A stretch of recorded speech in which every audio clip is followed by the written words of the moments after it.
सभी। आज मेरी यात्रा है नई दिल्ली हवाई अड्डे से, कहाँ तक की है तो वो ब्लॉग में बने रहेंगे तो आपको पता चलेगा। तो चलिए चलते हैं, कहाँ का बुलावा आया है और कहाँ को मैं जा रही हूँ। चलिए मेरे साथ बने रहिए।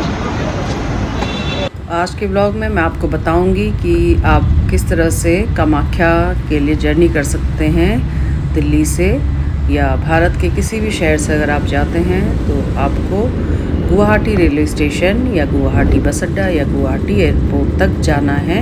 और बने रहे ब्लॉग में, मैं आपको बताती रहूँगी इसके बारे में। जैसा कि नाम से ही विदित है, इंदिरा गांधी हवाई अड्डा, ये 1962 में हमारी पूर्व प्रधानमंत्री श्रीमती इंदिरा गांधी जी के नाम पर ये रखा गया था। और यहाँ से हर जगह की कनेक्टिविटी है, इंटरनेशनल डोमेस्टिक फ़्लाइट्स सभी यहाँ से ली जाती है। क्योंकि हमें गुवाहाटी जाना है तो हम लोग जाएंगे T3 टर्मिनल पे, जहाँ से हम अपनी फ़्लाइट लेंगे। पालम क्षेत्र में ये स्थित है और कई एकड़ों भूमि पर ये बना हुआ है, बहुत ही सुव्यवस्थित, आधुनिक। और मैं पहुंच चुकी हूँ एयरपोर्ट पे समय से। अमूमन आपको 15 kg luggage and 7 kg hand bag का रहता है, और मैं हमेशा ज़रूरत से ज़्यादा ही कपड़े लेके जाती हूँ। तो फ़िलहाल 15 किलो क्रॉस नहीं किया है, तो आप यहाँ पर अपना लगेज चेक कर सकते हैं, ताकि आपको कुछ भी सामान कम ज़्यादा करना है लगेज और आपके हैंडबैग में, तो ये सुविधा एयरपोर्ट के बाहर ही आपको यहाँ मिल जाती है। तो फ़िलहाल मेरा 15 kg लगेज नहीं है, अप्रॉक्स है, कुछ ही ग्राम कम है। तो महिलाओं के साथ अक्सर ऐसा होता है, आप लोगों के साथ भी ऐसा होता होगा। तो ये है दिल्ली का एयरपोर्ट। क्योंकि ये जर्नी फ़्लाइट की है तो उसके मैं आपको रूल्स एंड रेगुलेशंस कुछ बताऊं। आप 15 किलो तक सामान ले जा सकते हैं लगेज में, और बाकी 7 किलो आप हैंडबैग में ले जा सकते हैं। तो अगर आप लोग 2 यात्री या ज़्यादा अगर है तो पहले ही कर लीजिए। थोड़ा सा अगर सामान कम ज़्यादा होता है तो एक दूसरे के लगेज में आप रख सकते हैं। कोई भी धारदार वस्तु, नुकीली वस्तु या माचिस, लाइटर, इस टाइप की आइटम्स आपको नहीं ले जाना है। और वैसे भी सफ़र में कम से कम ही वस्तुओं के साथ में सफ़र करिए। 2 घंटा पहले आपको पहुंच जाना है, जिस समय की आपकी फ़्लाइट है उससे 2 घंटा पहले आपको पहुंच जाना है। और ये बोर्डिंग पासेस आपको लेके फिर आपको भेजा जाएगा आगे, जो हाँ आपका डोर होगा वहाँ तक आप जाएंगे। तो हम लोग भी चल पड़े हैं। आपका 44 है पीछे।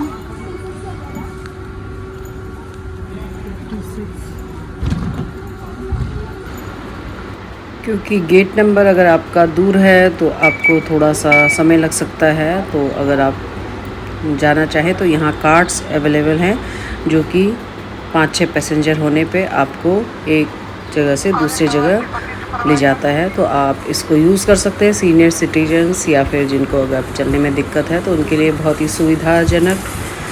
चलिए अब बात करते हैं कि कितना हमारा खर्चा होने वाला है। अगर आप बाई एयर जाते हैं, और निर्भर करता है कि आप कितने जल्दी आप टिकट लेते हैं, तो करीब 10-11 हज़ार रुपये से लेके 15-16 हज़ार रुपये में आपका आना जाना हो जाएगा।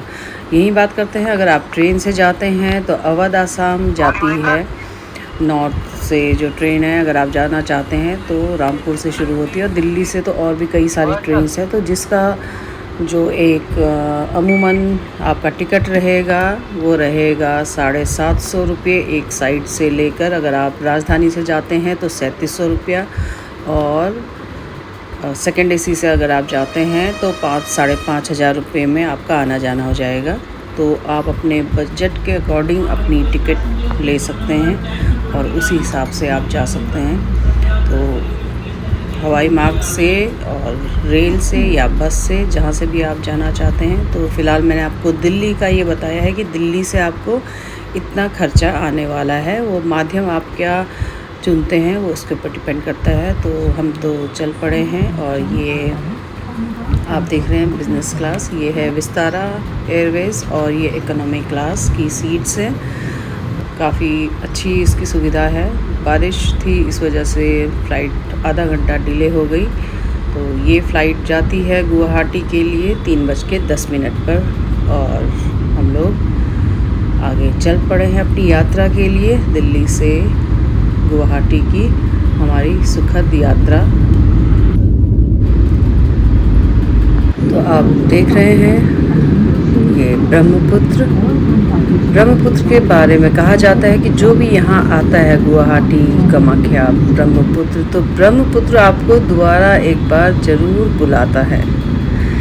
तो ये मेरा दूसरी बार सफ़र है और बहुत ही आनंददायक ये सफ़र है और हम लोग सकुशल पहुँच चुके हैं।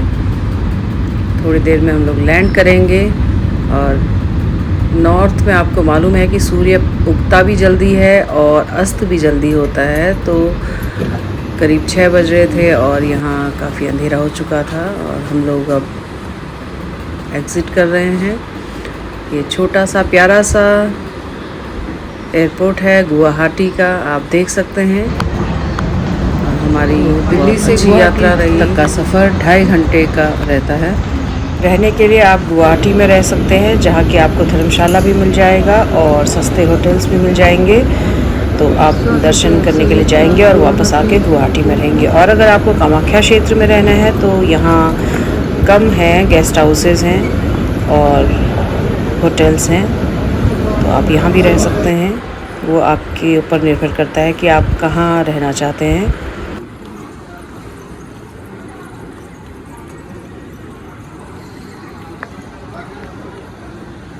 और यहाँ हमारा लगेज आ चुका है और हम लोग जा रहे हैं लगेज लेने।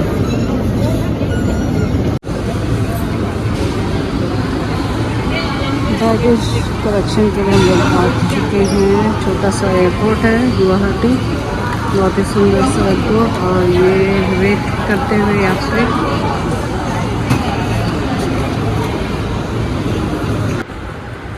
हम लोग क्योंकि पूजा के लिए गए हैं तो हम लोगों को गुवाहाटी रहना सूट नहीं करता था, इसलिए हम कामाख्या मंदिर के बिल्कुल पास में रहे, जो कि आने वाले ब्लॉग्स में आपको मैं बताऊंगी।